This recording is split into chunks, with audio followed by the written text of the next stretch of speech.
मध्य प्रदेश की डिंडोरी जिले में केंद्र सरकार की महत्वाकांक्षी अमृत सरोवर योजना भ्रष्टाचार की भेंट चढ़ गई। यहां पर ये खबर आपको दिखाएंगे, उससे पहले आपको बता दें भोपाल में एमपी के उपचुनाव पर विवेक तनखा बोले बुधनी और विजयपुर उपचुनाव के मुद्दे पर अलग हैं। तनखा ने ये कहा, साथ ही बुधनी में विकास के मुद्दों पर चुनाव लड़ रही है कांग्रेस, बुधनी में बीजेपी में घमासान का जो फायदा है वो कांग्रेस को मिलेगा और विजयपुर में दल बदल के मुद्दे पर भी ये चुनाव हो रहा है। विजयपुर में विचारधारा को लेकर ये चुनाव है। ये तमाम बातें कही, कांग्रेस के साथ जनता खड़ी है, विवेक तनखा ने ये भी कहा। और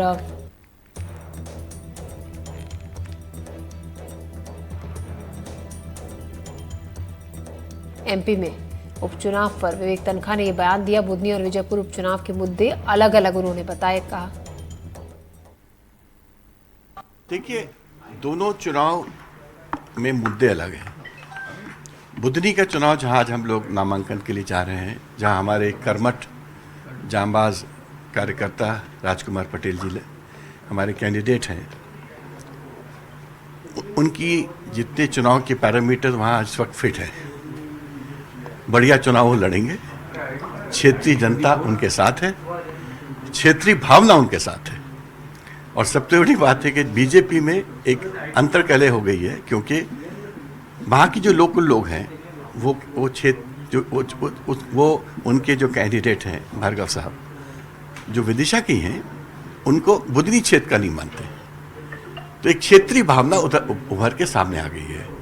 आज वैसे ये क्षेत्रीय भावना इस वक्त खाली यहाँ बुधनी की बात नहीं है, पूरे मध्य प्रदेश की समस्या है।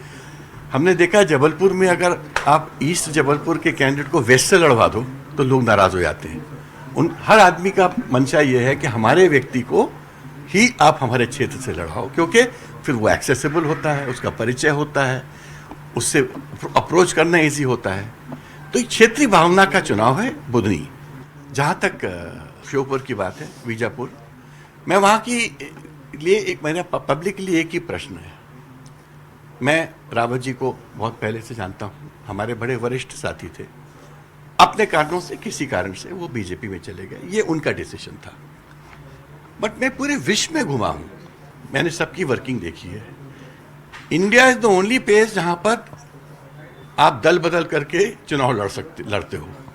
मैंने कभी भी अमेरिका में लोगों से पूछा, मैंने कहा बताओ अमेरिका में कब ऐसा हुआ था कि रिपब्लिकन ने पार्टी छोड़ी और डेमोक्रेट बन के लड़ा, या डेमोक्रेट ने पार्टी छोड़ी और रिपब्लिक बन के लड़ा। कहते सब इतिहास में नहीं हुआ, हमको याद ही नहीं है। मैंने यूके में ये बात पूछी कि कब ये कंजर्वेटिव ने छोड़ा लेबर से लड़ा, लेबर ने छोड़ा कंजर्वेटिव से लड़ा। तो ये जो एक मैं इसको अनैतिक बात समझता हूँ। आप आइडियोलॉजी के व्यक्ति हो, आपकी पार्टी आइडियोलॉजी को रिप्रेजेंट करती है। अगर आप उस आइडियोलॉजी के 40 साल से एक प्रेरक थे, साथी थे, तो 24 घंटे में आपकी आइडियोलॉजी बदल नहीं सकती है।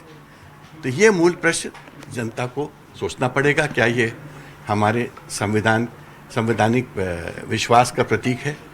क्या हम ऐसी व्यवस्था चाहते हैं जहां इस प्रकार के दल बदल हो?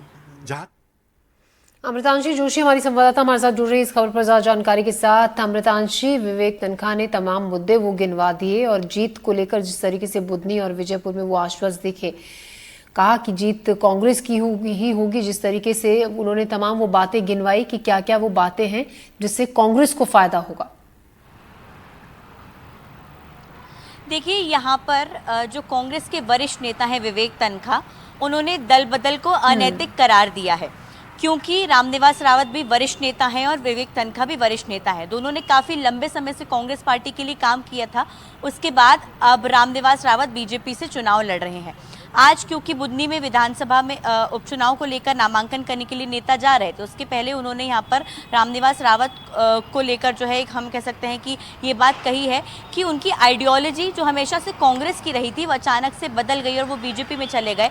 वो दल बदल कर चुनाव लड़ने वालों का सपोर्ट नहीं करते। उन्होंने इस बात को अनैतिक बता दिया। हालांकि उन्होंने ये उदाहरण भी दिया कि वो देश भर के अलावा दुनिया में गए हैं जहाँ पर कोई भी ऐसी पार्टी नहीं होती, जहाँ पर नेता नहीं होते जो दल बदल करके चुनाव लड़े। लेकिन उन्होंने जो रामनिवास रावत की दल बदल कर चुनाव लड़ने की हम कह सकते हैं कि अभी प्रक्रिया चल रही है उसको अनैतिक करार दिया। दूसरा उनका कहना है कि बुधनी और विजयपुर ये जो दोनों ही उपचुनाव जिन जगहों पर हो रहे हैं ये दो अलग वजहों से हो रहे हैं। उनका जाहिर तौर पर यहाँ पर कहना था कि वही रामनिवास रावत जिनकी आइडियोलॉजी लंबे समय से कांग्रेस की रही है, कि कांग्रेस के वो मंत्री रहे, कांग्रेस के दौरान जब सरकार थी, जब मंत्री रहे, काफ़ी लंबे समय से काम किया, अचानक 24 घंटे में, ऐसे विवेक तनखा ने कहा है कि अचानक 24 घंटे में कैसे उनकी जो है वो आइडियोलॉजी बदल गई। और इसी को लेकर उन्होंने सवाल उठाया और ये दावा भी किया है कि कांग्रेस सभी जगह अपने अपने मुद्दों पर चुनाव लड़ रही है। आज क्योंकि वो बुधनी जा रहे हैं, बुधनी में उन्होंने कहा कि जिस तरह से कांग्रेस ईमानदारी पर चुनाव लड़ रही है, वो मुद्दों पर चुनाव लड़ रही है, कई कांग्रेस के पास मुद्दे हैं विपक्ष के तौर पर, इसको लेकर वो जीत का यहाँ पर दावा कर रहे हैं। लेकिन देखिए कहीं ना कहीं जो विवेक तनखा कहते हुए नजर आ रहे हैं, उनकी हम एक कह सकते हैं कि बात में थोड़ा सा दुख भी नजर आ रहा है कि उनके साथ ही रामनिवास रावत जो है वो लंबे समय से काम भी कर रहे थे, दोनों की आइडियोलॉजी सेम थी, लेकिन अचानक से वो बदल गई और वो बीजेपी चले गए, अब वो वहाँ से चुनाव लड़ रहे हैं। हालांकि कांग्रेस जीत का दावा जरूर कर रही है, लेकिन कांग्रेस को भी कहीं ना कहीं ये मालूम है कि रामनिवास रावत वो व्यक्ति हैं जो कि लंबे समय से विजयपुर जैसे क्षेत्र में अच्छा खासा जो है वो होल्ड बनाए हुए हैं।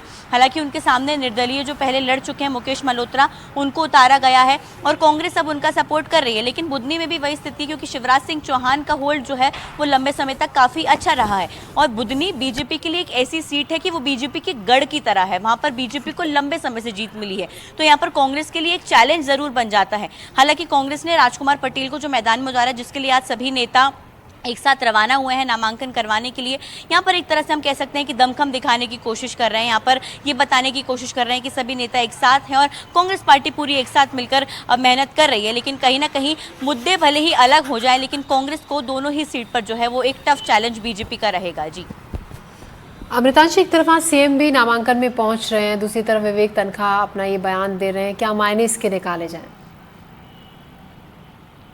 बिल्कुल, देखिए आज रामनिवास रावत का भी जो है वो नामांकन है और जिस तरह से विवेक तनखा ये बात कह रहे हैं कि रामनिवास रावत की आइडियोलॉजी 24 घंटे में किस तरह से बदल गई और उनकी जो है वो कांग्रेस के कार्यकर्ता रहे थे, लेकिन अचानक वो बीजेपी में चले गए, दल बदल कर अब चुनाव भी लड़ रहे हैं।